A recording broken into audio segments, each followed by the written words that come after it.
Growing up without our parents was a rough experience, but the worst happened when my brother got into drugs. He spent all our savings to purchase drugs. Isolated himself from his family members, and spent most of his time with his friends. Wow, I did high as a day like this. He got into many drugs from pills to weed, syrup, and he injected himself. He became very violent and got into trouble. He spent days outside without coming home. The drugs began to eat him gradually. It was painful seeing him lose his mind, but it was more painful when we lost him forever. Stay safe. Don't do drugs. This is NarcoTales. Welcome to NarcoTales, where struggles become strength and hope rises from the ashes. My name is Netta, and I'm honored to share these powerful stories with you.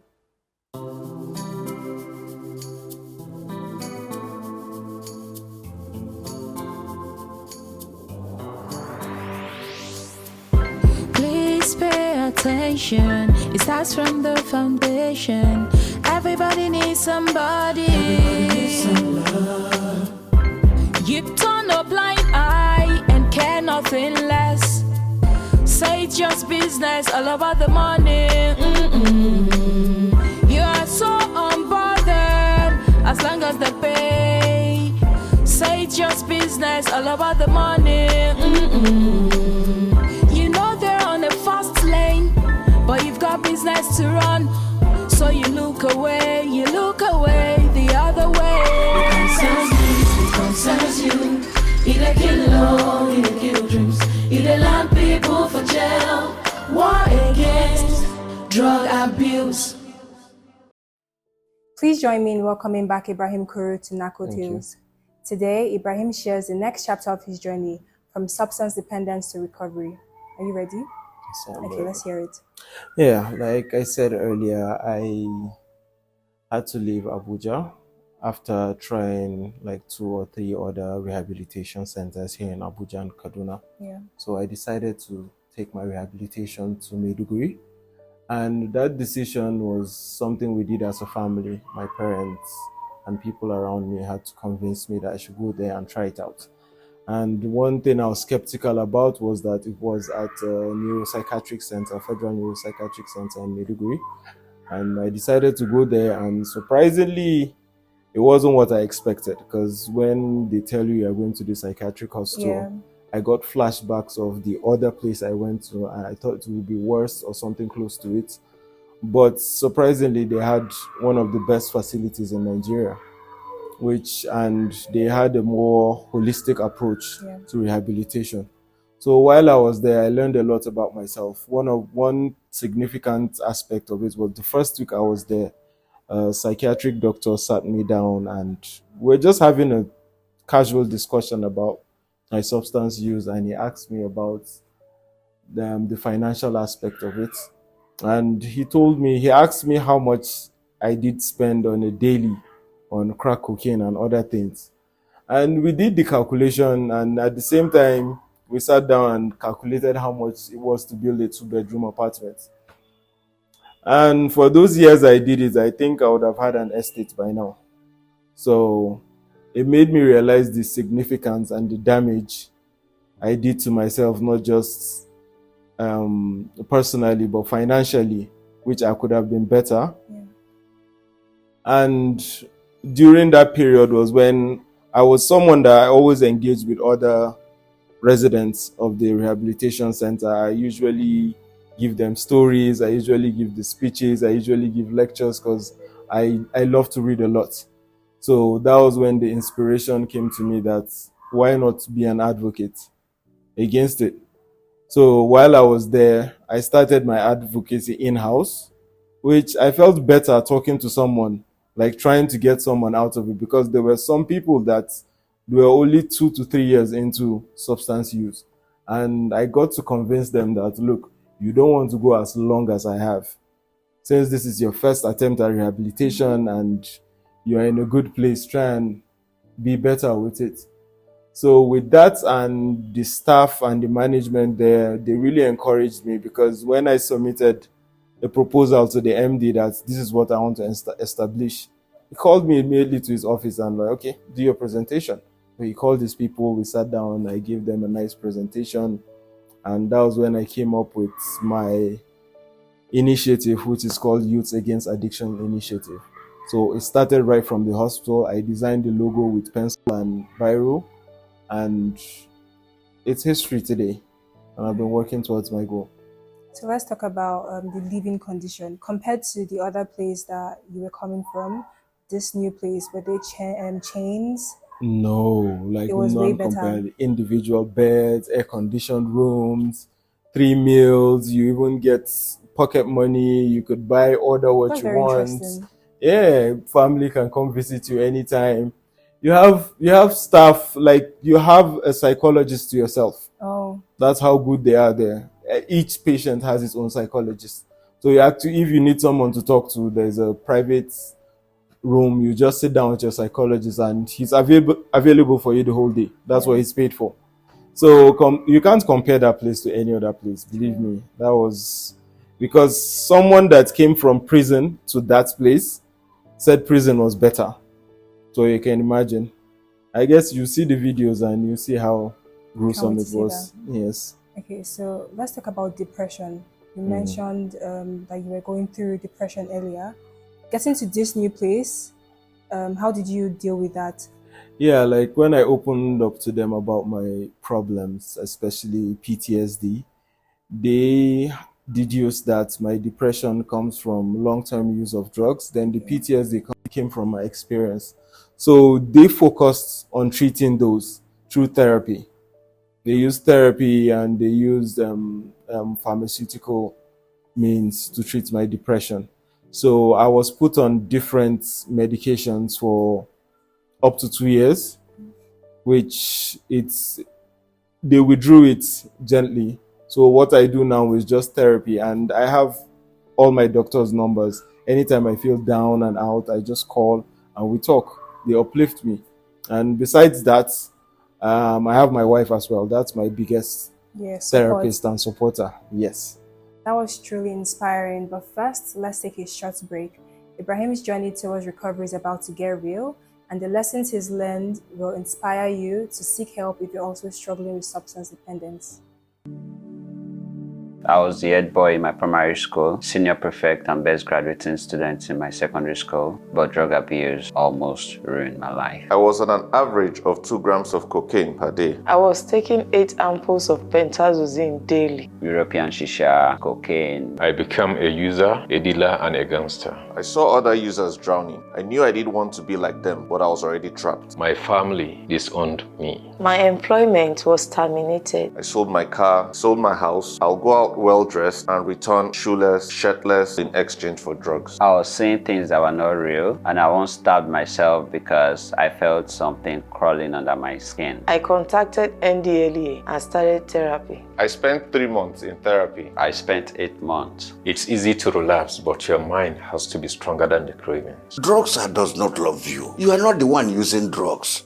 Drugs are the one using you. Say no to drug abuse. Welcome back to NarcoTales. Ibrahim was just sharing the experience that changed his life forever. Please go on. Yeah, so while I was being rehabilitated, I completed my rehabilitation. That was about, let's say, approximately 2.5 years ago. So since then, I stayed back in Maiduguri to, I was volunteering at the same center where I was rehabilitated. So I stayed there. I go there every day. I go to communities, I go to schools, and at the end of the day, I got to register my own initiative, which is Youth Against Addiction Initiative. And last year in November, I had the privilege of meeting Brigadier General Buba Marwa, retired, at the same center where I was rehabilitated. Maiduguri. Yes. So I made a presentation to him, and his words of encouragement were outstanding. He gave me a lot of encouragement. He personally said they should take my contacts and whatever it is he has to do to help me out and move my course. And since then, let me mention that since my recovery journey, I got married. I'm a husband now, I'm a father, and my educational aspect, I was able to complete my degree program. That's good. Later on. Presently, I'm doing a postgraduate program in management as well. And I generally volunteer for anything involving sensitizing people about substance use disorder. I go to schools, advise kids, I teach them Scrabble, and I share Scrabble boards. So it's actually fun for me now. And the most significant part is being welcomed back into society. True. Yeah, at least now people look at you differently. You can call people, you can visit people, you are building back that trust you lost. And when it comes to that recovery journey, it has not been easy as well, because it's a lifetime affair. It's not something that after a year or two, it goes by. It comes with a lot of challenges every day. I struggle every day because there are little things that will remind you of that life. I can see a lighter now and I can get triggered by just looking at a lighter. Then one other thing is avoid places and people that will bring you back to that life. So that is a struggle as well.